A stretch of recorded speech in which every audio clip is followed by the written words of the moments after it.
Man eater, आदमखोर, एक ऐसा term जो नेचर में एग्जिस्ट नहीं करता है। इंसान कभी भी जानवरों के मेन्यू में रहे ही नहीं, लेकिन उसके बाद भी ये टर्म वाइडली यूज़ होता है पूरे वर्ल्ड में। ये बहुत बड़े पैमाने पे यूज़ होता है, बहुत सारे जीवों के साथ इसको एसोसिएट किया जाता है। और कुछ तो ऐसे भी जीव हैं जिनके साथ नेचुरली या फिर कहा जाए दूर दूर तक इंसान जहाँ तक अपनी सोच ले जा सकता है, वहाँ तक मैन ईटर शब्द इन जीवों के साथ जुड़ता नहीं है। उसके बावजूद इन जीवों को मैन ईटर की कैटेगरी में रखा गया है।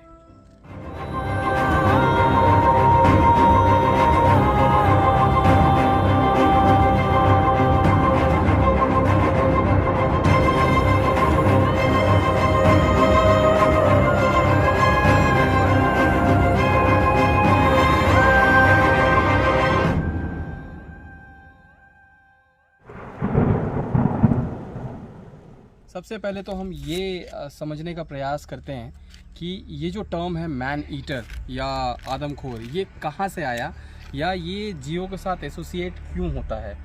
तो according to the guidelines, man eater किसी जीव को तभी कहा जा सकता है जब वो अपने हैबिटेट से बाहर निकल के इंसानों को मारे, उनको किल करे ऑन अ रेगुलर बेसिस। तब तक के लिए उसको मैन ईटर का तमगा जो है वो नहीं दिया जा सकता।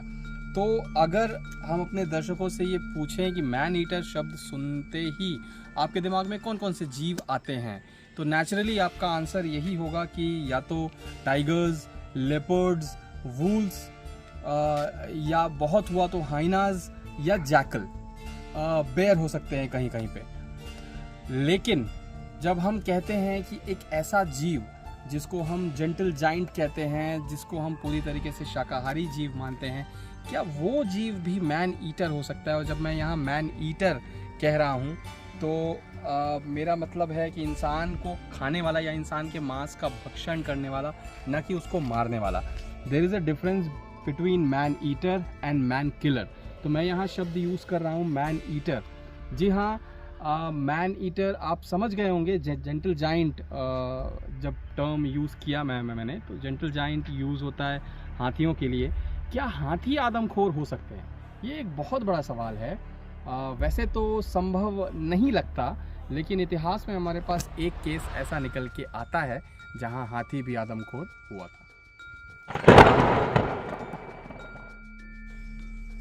पीर बख्श, ये नाम सुन के आपको ऐसा लग रहा होगा कि ये कोई हमलावर रहा होगा हिस्ट्री का, बट ऐसा नहीं है। 19th सेंचुरी में मद्रास प्रेसिडेंसी, जी हाँ, ये अंग्रेज़ों का समय था, और मद्रास प्रेसिडेंसी में हाथी जो है, हाथियों को जो है काम कराने के लिए रखा जाता था। रखा तो उनको पूरे भारत भर में रखा जाता था काम कराने के लिए।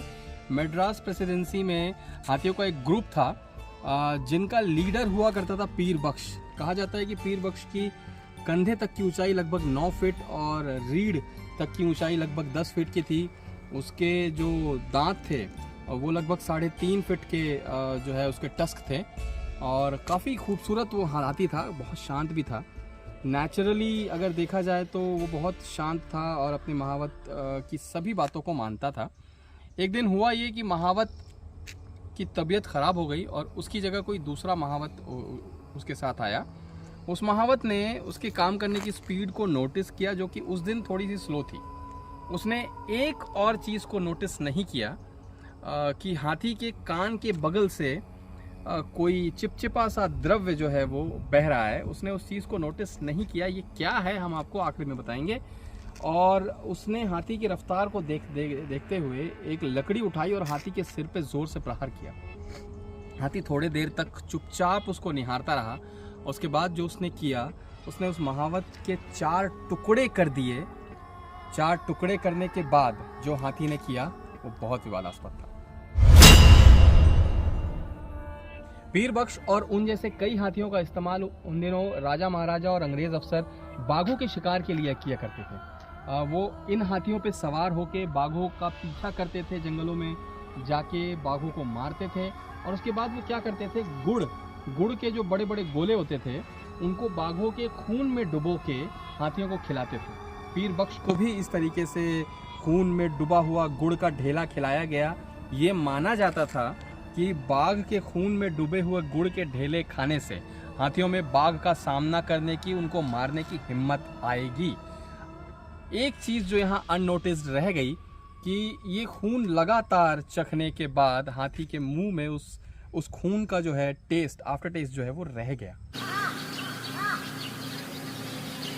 हाथियों में एक नेचुरल प्रोसेस होता है जब वो मेटिंग के लिए तैयार होते हैं, खासकर नर हाथी, तब उनके कान के पास एक म्यूकस ग्लैंड होता है जिसमें से एक गाढ़ा चिपचिपा द्रव्य जो है वो निकलने लगता है और इस खास चीज को कहते हैं मस्त।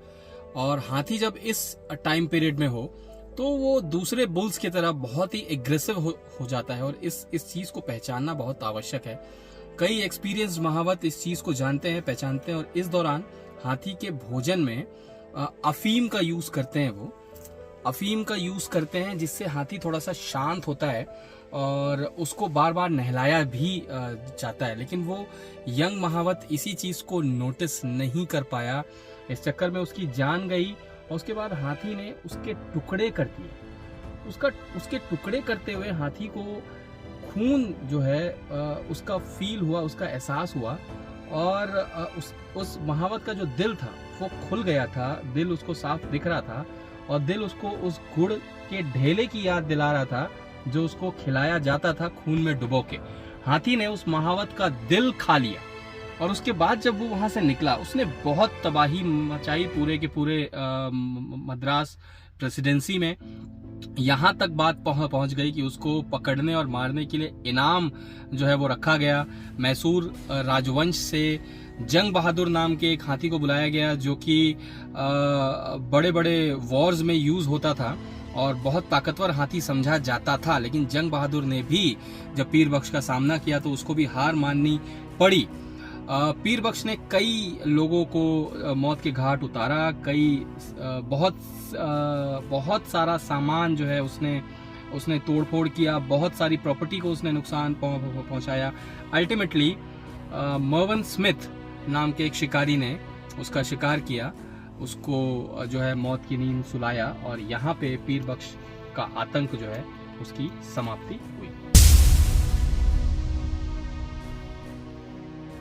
दोस्तों वीडियो ख़त्म करने से पहले मैं हमारी टीम का क्या इस पे हमारी टीम की राय है मैं ये भी आपको बताना चाहता हूँ। हमारी टीम दोस्तों मानती है कि ये जो मॉन्स्टर की कहानी आपने अभी देखी, ये कोई नेचुरल मॉन्स्टर नहीं था, ये मैन मेड मॉन्स्टर था। और मैन ईटर जो ये टर्म है ना दोस्तों, ये मैन ईटर, हम किसी भी जानवर को जब कोई टर्म देते हैं तो ये भूल जाते हैं कि उस जानवर को मैन ईटर बनाने के पीछे और कोई नहीं बल्कि खुद मेन होते हैं, हमारे और आपके जैसे लोग होते हैं। दोस्तों हमारी टीम ने ये नया प्रयास किया है और कमेंट बॉक्स में जाके हमको ज़रूर बताइए कि हमारा ये प्रयास आपको कैसा लगा। अगर अच्छा लगा तो कमेंट करके ये बताइए हमको कि और आप किसकी कहानी देखना चाहते हैं, या सिर्फ कमेंट में टाइप करें मैन ईटर।